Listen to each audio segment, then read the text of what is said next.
Hi, and welcome to the Turbulent World, with me, James M. Dorsey, as your host. A recent clash between pro-Palestinian Muslims and pro-Israeli Christians in the North Sulawesi coastal town of Bitung raised the specter of Indonesia's worst nightmare: intercommunal violence. In a country that prides itself on a culture of intercommunal harmony, the death of a protester set off alarm bells. This is very worrying, said Yahya Cholil Stakuf, chairman of Nahdlatul Ulama, the world's largest and most moderate Muslim civil society movement. Mr. Stakuf, popularly known as Pak Yahya, spoke at a one-day summit in Jakarta of religious leaders, convened to define religion's role in addressing Middle East violence and threats to a rules-based international order. President Joko Widodo cautioned in his opening remarks at the summit, planned before the Sulawesi incident, that Indonesia's principle of unity and diversity can only be achieved if religious leaders teach that love of nation and tolerance of differences while maintaining unity constitutes faith.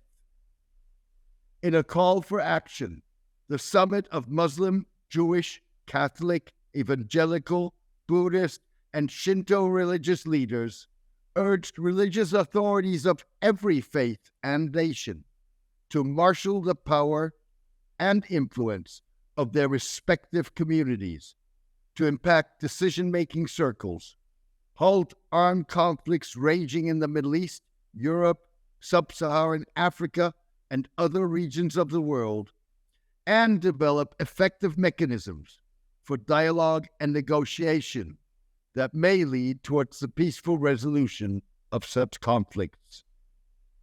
To be sure, to ensure that the statement is not just one more lofty declaration with no legs, religious leaders will have to take real-world steps. Attendees vowed to propagate their message in their communities and lobby their governments. Even so, it will take more than that for religious leaders to become a constructive rather than a destructive force that fuels ethnic and religious tensions, as is the case in the Israeli-Palestinian conflict. The potential role for moderate religious leaders is enhanced by the fact that the Gaza war has emerged as a polarizing factor in countries across the globe.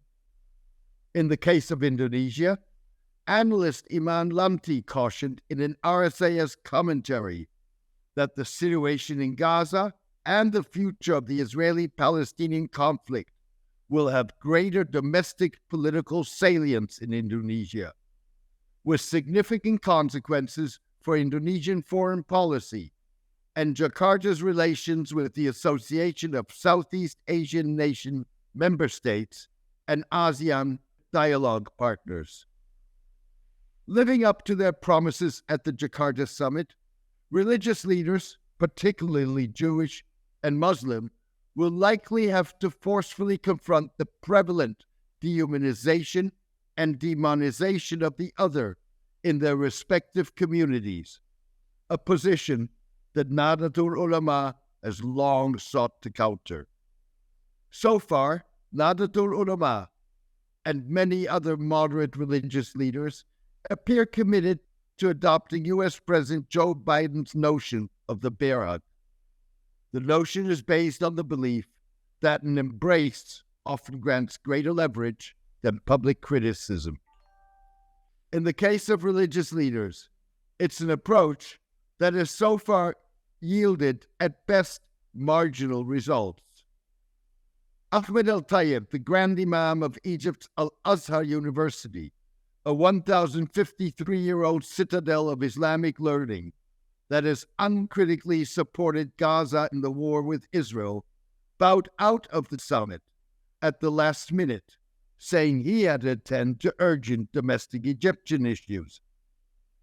Nahdlatul Ulama Chairman Stakuf's International Affairs Advisor, C. Holland Taylor, aka Mohammed Khalil, noted that Muslim World League Secretary General Mohammed Al-Issa embraced the Indonesian group's call for strengthening the post-World War II international order in a video address to the Jakarta summit.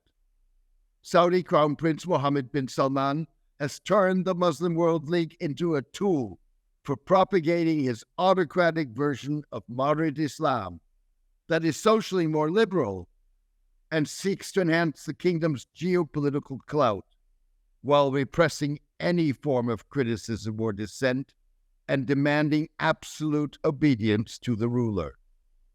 For much of its more than 6-decade history, the League was a key vehicle in the kingdom's decades-long global propagation of Wahhabism and Salafism, ultra-conservative, austere, and Puritan interpretations of Islam. Bringing Saudi influence to bear to strengthen the international order is significant.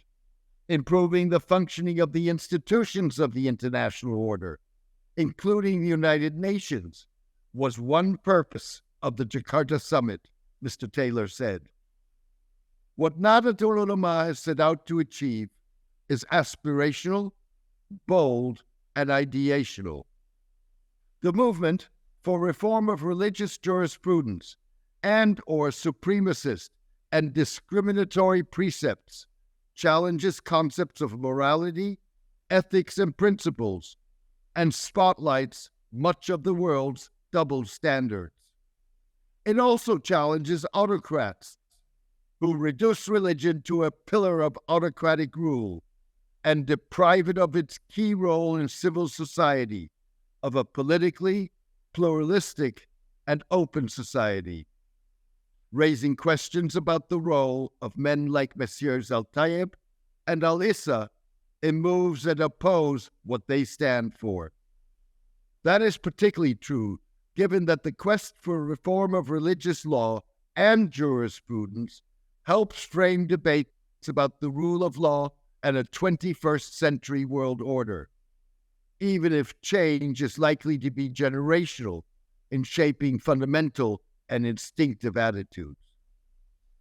To be sure, Nahdlatul Ulama has gone where most advocacy groups, religious or otherwise, have not. It has sought to break out of silos, reinforced by social media. Nahdlatul Ulama has done so by not simply calling on religious and political others to embrace principles of pluralism, human rights, dignity, and equality, but by proactively engaging with the other and seeking common ground that can create a crowbar for change. Many Muslim religious and political leaders pay lip service to the principles of tolerance, equality, freedom, human rights, and interfaith dialogue. Beyond Nahdlatul Ulama, few, if any, have sought to enshrine these principles by reforming religious law and jurisprudence to eliminate provisions that are outdated and or contradict the values religious and political leaders claim to be their own.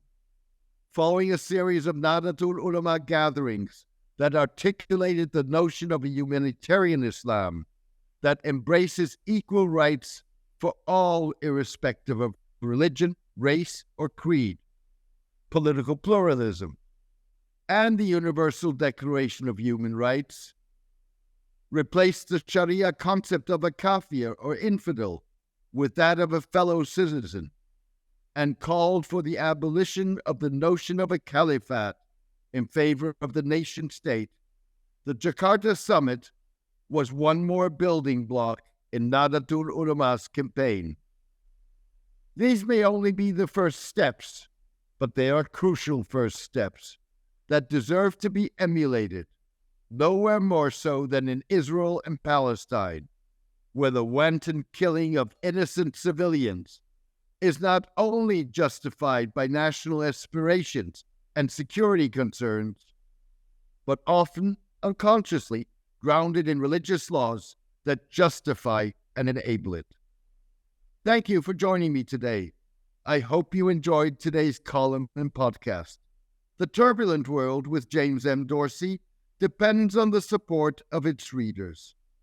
For the past 12 years, I have maintained free distribution as a way of maximizing impact. I am determined to keep it that way. However, to avoid putting up a paywall, I need the support of a core of voluntary paid subscribers to cover the cost of producing the column and podcast. If you believe that the column and podcast add value to your understanding and that of the broader public, please consider becoming a paid subscriber. You can do so by clicking on Substack on the subscription button at www.jamesmdorsey.substack.com and choosing one of the subscription options. Thank you, take care, and best wishes.